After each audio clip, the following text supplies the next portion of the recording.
안녕하세요. 구약 스터디입니다.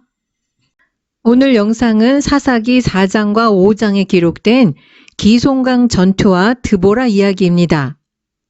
사사기는 인간들의 영웅담이 아니고 부족한 사람들을 사용하셔서 인간을 구원하시는 하나님 이야기입니다. 사사시대는 여호수아의 죽음을 기점으로 시작해서 사무엘이 사울에게 기름을 붓기 전에 끝난다고 볼 수 있습니다. 여호수아가 죽고 여호와께서 이스라엘 자손들을 위해서 행하신 크고 위대한 일을 직접 체험하지 못한 세대인 사사시대의 이스라엘은 개인들뿐만 아니고 지도자마저 종교적으로 도덕적으로 타락해 갔습니다. 시간이 흐를수록 점점 더 타락해가는 하향 나선형의 모습을 보여줍니다. 기손강 전투와 드보라 이야기는 4장의 산문체 이야기와 5장의 시문체 두 가지 형태로 전해집니다. 드보라가 활동한 시대는 사사기 초기 시기로 이스라엘 사람들에게 매우 고달프고 힘든 시기였습니다. 이때의 이스라엘 점령지는 하나의 통일된 영토를 이루지 못했습니다. 이스라엘 병력은 보병이라서 가나안에 잘 훈련된 병거 부대와 대결할 엄두조차 내지 못했습니다. 병거는 오늘날의 탱크라고 생각하시면 되겠습니다. 그래서 산악지대는 이스라엘 수중에 있었지만 가나안 왕들이 세력을 규합해서 이스라엘 골짜기를 차지하는 바람에 위쪽 지역에 있는 이스라엘 지파들과 에브라임 산지의 동포들이 격리되었습니다. 과거는 물론 현재에도 이스라엘의 곡창지대는 이스라엘 골짜기였습니다. 아합이 탐냈던 나봇의 포도원이 이스라엘 골짜기에 있었습니다. 이스라엘 골짜기 동북쪽에 자리 잡은 다볼산에서 발원하는 기손강은 이스라엘 평야로 흘러들어갑니다. 특히 중요한 것은 이스라엘 골짜기에는 북에서 남으로 서에서 동으로 지나는 주요 교통로가 있었습니다. 즉 서쪽에 있는 지중해에서 동쪽의 요단강으로 또한 북쪽의 시리아와 갈릴리 지역에서 남쪽의 유다 산지와 이집트로 내려가는데 반드시 거쳐야 하는 곳이 이스라엘 골짜기였습니다. 이처럼 이스라엘 골짜기는 교통의 요충지라서 지중해 연안과 고대 근동의 무역상들이 모여들었던 중심지였습니다. 이스라엘 골짜기를 지배하는 나라가 이스라엘 전체를 지나는 도로를 지배하였기 때문에 이스라엘 골짜기는 역사적으로 항상 전쟁이 벌어지는 곳이었습니다. 요한계시록은 종말론적 전쟁이 벌어질 곳을 아마겟돈이라고 말하고 있는데 아마겟돈은 히브리어로 하르 무기또, 즉 무기또의 산이라는 뜻입니다. 이 시기에 이스라엘 사람들의 고달픈 삶이 사사기 5장 6절 8절에 잘 묘사되어 있습니다. 교통의 요충지가 가나안 사람들에 의해서 점령되었기 때문에 산악지대에 살던 이스라엘 사람들은 큰 길로 다니지 못하고 오솔길로 피해 다녀야 했습니다. 이스라엘 사람들의 상업과 무역에 큰 피해를 입게 되고 생존마저도 위협받게 되었습니다.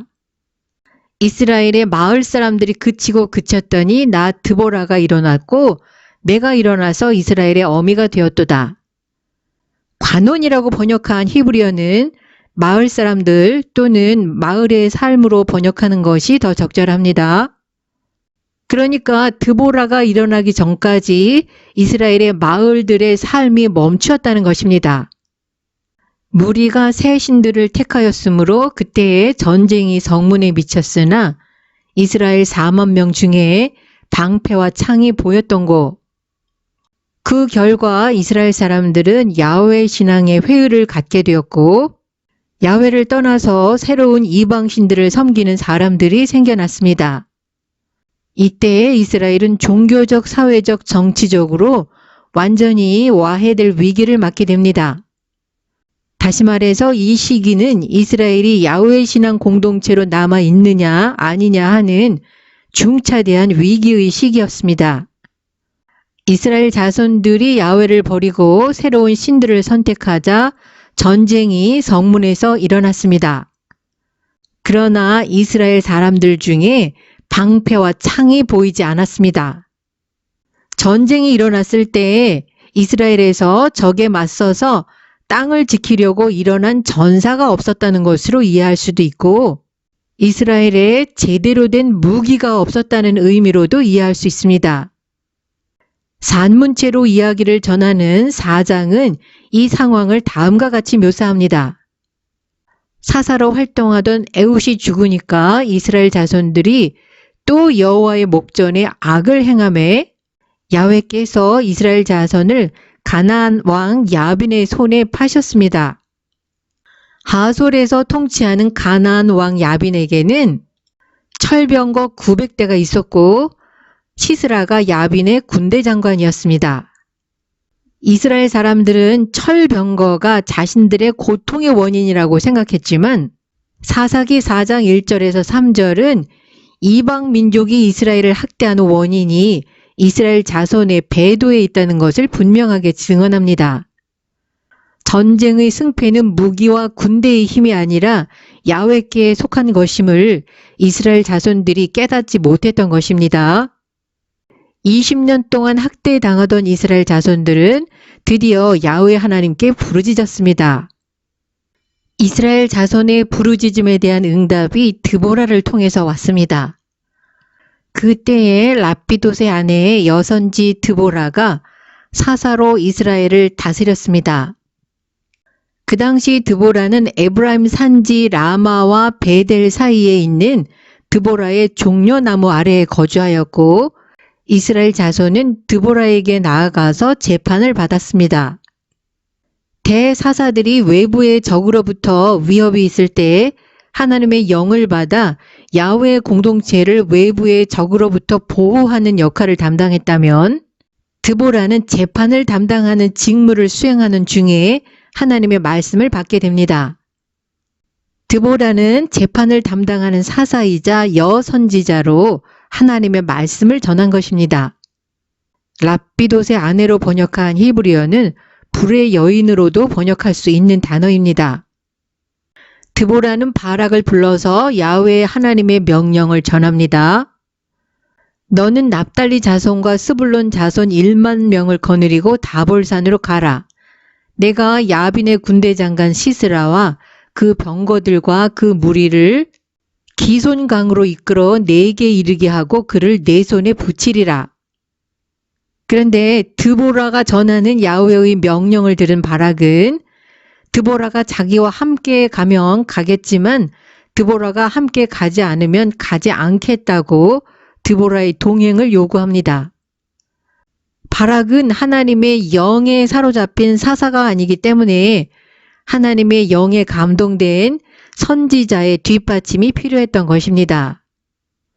선지자로서 야훼 하나님과 교통하는 드보라의 존재는 바락에게는 야훼의 동행과 동일하게 생각되었던 것입니다.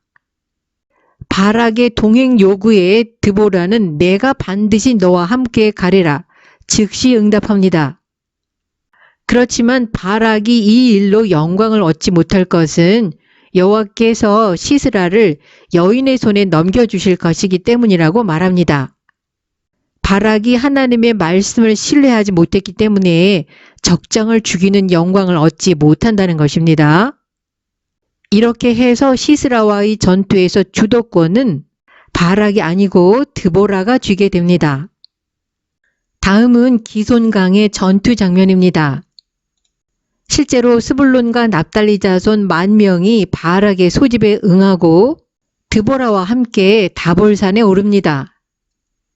이스라엘 군대가 다볼산에 올랐다는 것을 전해들은 시스라는 철병거 900대와 모든 군대를 기손강으로 집결시켰습니다.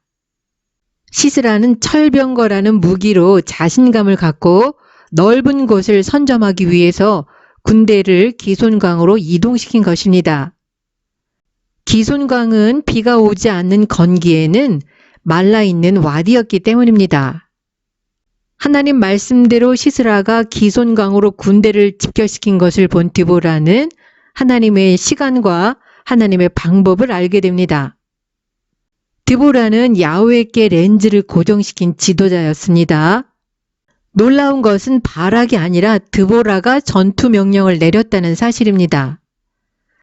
드보라가 바락에게 이르되 일어나라. 이는 여호와께서 시스라를 내 손에 붙이신 날이라. 여호와께서 너의 앞서 행하지 아니하시느냐. 드보라의 명령을 들은 바락은 10,000명을 거느리고 다볼산에서 내려갑니다. 이때 여호와께서 바락의 앞에서 시스라와 그 모든 병거와 그 온 군대를 칼날로 쳐서 패하게 하심에 시스라는 병거를 버리고 도보로 도망갑니다. 시스라가 도망치는 사이 바락은 그의 병거들과 군대를 추격해서 시스라의 온 군대가 모두 칼에 죽었습니다. 산문체 이야기인 4장에서는 구체적으로 야훼께서 어떻게 싸우셨는지 잘 알 수 없지만 5장의 노래에서 더 구체적인 정보를 제공합니다.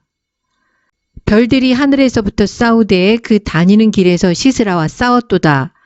기손강은 그 무리를 표류시켰으니 별들의 영향으로 일어난다고 생각했던 폭풍우가 기손강에 급류가 흐르게 하고 범람시켜서 이스라엘을 승리로 이끌게 했습니다.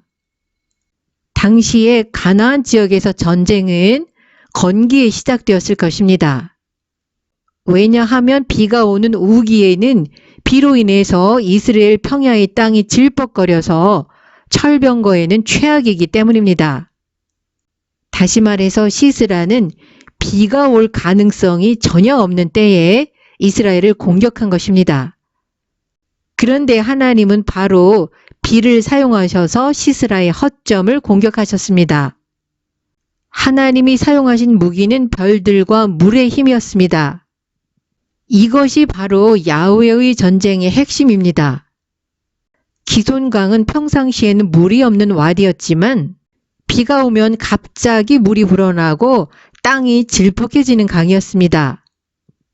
기동성이 좋은 철병거라도 진흙탕에서는 쓸모가 없게 됩니다. 이스라엘이 그렇게도 두려워하던 철병거가 한순간에 도피 수단으로도 쓸 수 없는 무용지물이 되어버렸습니다. 여기에 놀라운 아이러니가 있습니다. 가나안의 주요신인 바알은 비와 번개와 바람을 관장하는 날씨의 신이었습니다. 그런데 시스라가 이끄는 가나안 군대는 바로 비 때문에 전투에서 패배합니다. 기손강의 전투는 사람의 승리가 아니고 야훼께서 싸우신 야훼의 승리였습니다. 야훼 하나님이 진정한 구원자로 드보라와 바락의 팀을 사용하신 것입니다. 드보라는 하나님의 말씀을 대언하는 선지자였고 또한 이스라엘의 재판을 담당하는 재판관이었습니다. 드보라는 야훼 하나님의 이름으로 말할 수 있는 권위를 지닌 선지자로서 가나안과의 전쟁에서 이스라엘의 6부족 동맹체를 결성하도록 정치력을 발휘한 그 당시 이스라엘의 최고의 종교 정치 지도자였다고 볼 수 있습니다. 드보라의 선지자적 지도력은 군대 장군인 바락을 지휘하는 데까지 이어졌습니다. 군대 장군인 바락은 드보라를 의지했고 드보라의 명령을 따랐습니다. 드보라 자신도 기꺼이 바락과 함께 전쟁에 참여했습니다. 다른 사사들과 달리 드보라는 사사로서 선지자로서 부정적인 묘사가 하나도 없습니다. 또한 드보라가 여성이라는 사실이 어떤 식으로든지 문제가 되었다는 암시는 성경에 전혀 나타나지 않습니다. 이스라엘 자손들은 사사이자 선지자인 드보라의 권위를 기꺼이 인정하고 재판을 받기 위해서 그녀에게 나아갔고 그녀의 지도력을 받아들였습니다. 드보라를 5명의 다른 주요 사사들과 다르게 만든 것은 드보라가 선지자이기도 하고 하나님 백성들 사이의 분쟁을 해결하는 사법적인 지도력을 행사한 유일한 사람이라는 것입니다. 다른 사사들이 군사적 승리에만 특화된 것처럼 보이는 반면에 그 당시에 드보라는 민족의 최고 지도자였습니다. 이런 점에서 드보라의 역할은 사무엘과 비교될 수 있습니다. 그리고 한 세대 동안 계속되었을지도 모르는 드보라의 지도력의 결과로 이스라엘은 40년 동안 안식을 누렸습니다.